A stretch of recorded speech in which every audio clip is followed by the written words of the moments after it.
Do you ever feel like there's more to life than what you're currently experiencing?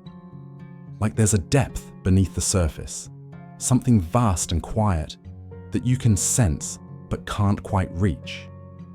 Maybe you've asked yourself, am I truly living or just existing? Is this the path I chose or the one I fell into? Why do I chase what doesn't fulfill me? Questions like these don't just visit us. They haunt us when we stop long enough to listen.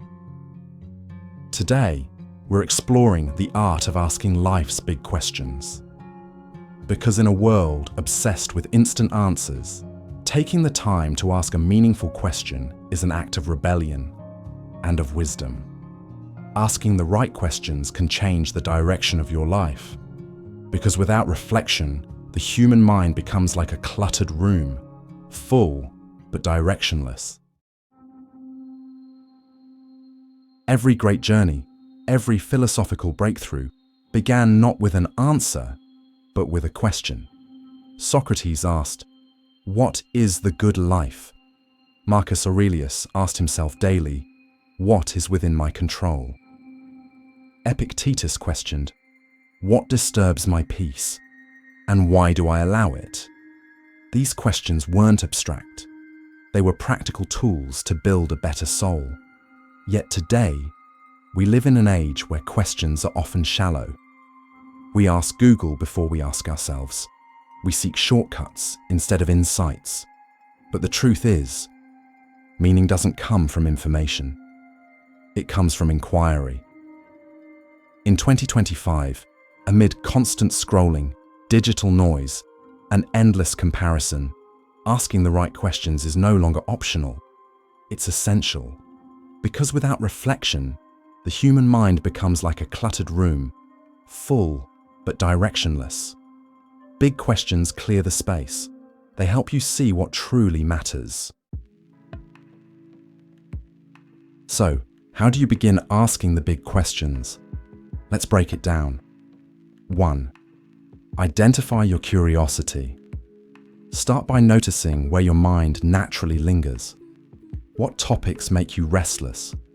Where do you feel resistance or confusion?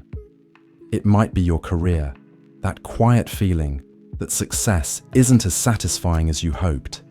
It might be your relationships, a sense that connection has grown shallow or transactional. Or it might be your sense of self, wondering whether the person you've become still aligns with who you once wanted to be. Those moments of unease are signposts. They're life's way of whispering, look closer. 2. Frame for clarity.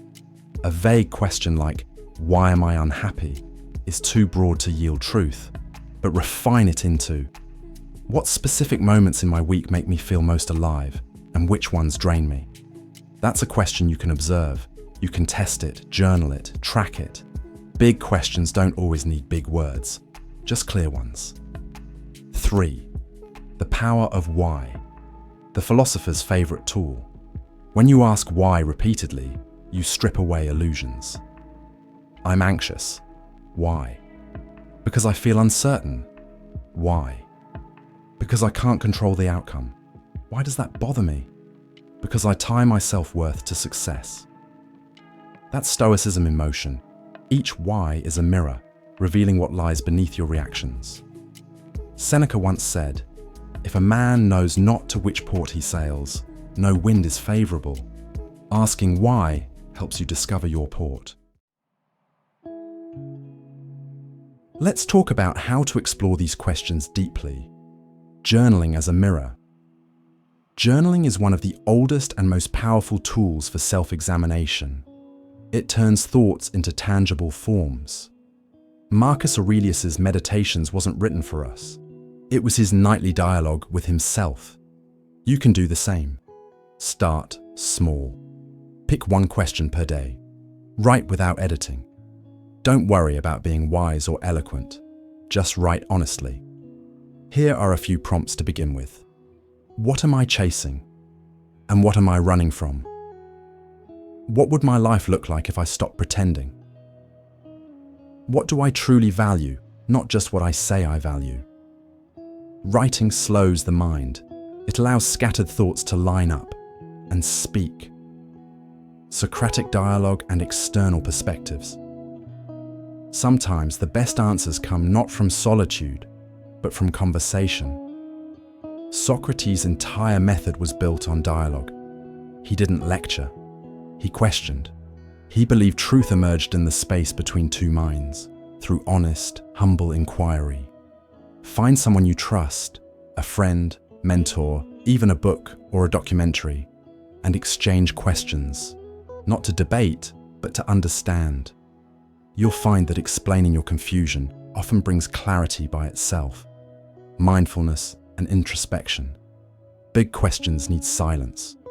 The noise of daily life, notifications, opinions, responsibilities, drowns intuition. But through mindfulness or meditation, the fog lifts.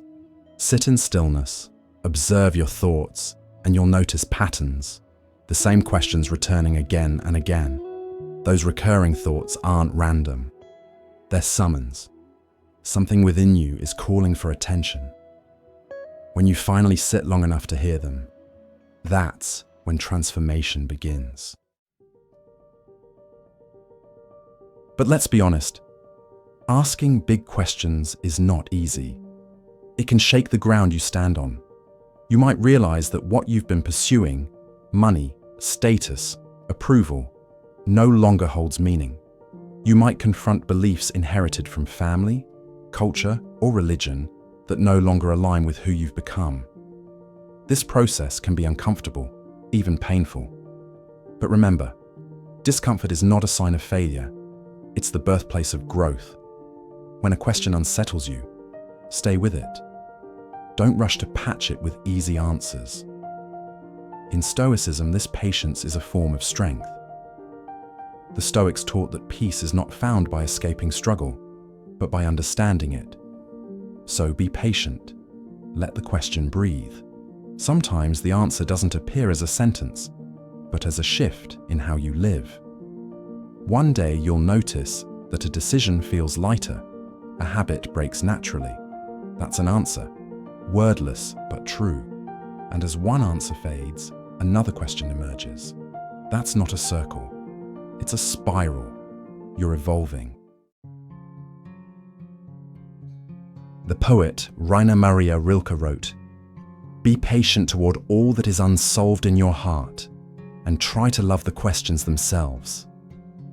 To love the questions, that's the essence of philosophy. When you live the questions, you stop chasing finality. You begin to see life not as a riddle to solve, but as a journey to experience consciously. Integrate what you discover. If your inquiry shows that you've been living someone else's dream, change direction. If you realize peace matters more than success, restructure your days to reflect that. Wisdom, to the Stoics, wasn't theory. It was applied knowledge. So take your insights into action. Small daily shifts, a more honest conversation, a clearer boundary, a quieter morning. That's how inquiry becomes transformation. And remember, the answers will evolve as you do. Who you are today might outgrow the truths you held yesterday. That's not contradiction, that's growth. So tonight, I want to invite you to begin. Find a quiet space, no screens, no distractions, just you and your mind. Ask one question, not a perfect one, just a real one. Something that matters to you, something you've avoided asking. Write it down, sit with it, let it guide your attention for a few days. And when you're ready, come back here. Share your question in the comments. Let's create a community of thinkers, seekers, and questioners. Because wisdom isn't about having all the answers. It's about never losing the courage to ask. Thank you for watching. If this message resonated, subscribe for more Stoic reflections on the art of thinking, living, and becoming. Until next time, keep questioning, keep growing, and live the questions.